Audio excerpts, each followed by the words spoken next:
Hi everyone. Caption చూసి మీరు అందరూ అర్థం చేసుకునే ఉంటారు ఇవాల్టి కంటెంట్ ఏంటో. ఇది వచ్చేసి మా టీవీ స్క్రీన్ అనమాట. మా టీవీ స్క్రీన్ అయితే ఇలా డ్యామేజ్ అయిపోయిందండి. మా పిల్లలిద్దరూ ఆడుకుంటూ అయితే మా బాబు చేతిలో నుంచి మొబైల్ అయితే జారి టీవీకి తగిలిందనమాట.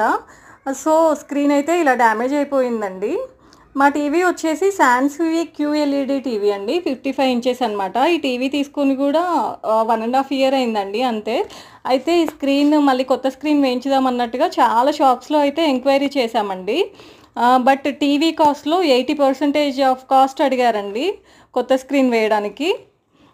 స్క్రీన్ చూడండి, ఎక్కడ అయితే పగిలినట్టు అనిపించట్లేదు బయటకైతే, బట్ లోపలైతే అలా అయిపోయిందండి. మీకు ఫస్ట్ పిక్లో చూపించాను కదా. సో అంత కాస్ట్ చెప్పేసరికి ఇంకా అది కొత్త స్క్రీన్ వేయించినా కూడా టీవీ క్లారిటీగా వస్తుందో రాదో తెలియక ఇంకా మేమైతే చేసేదేం లేక కొత్త టీవీ తీసుకున్నామండి.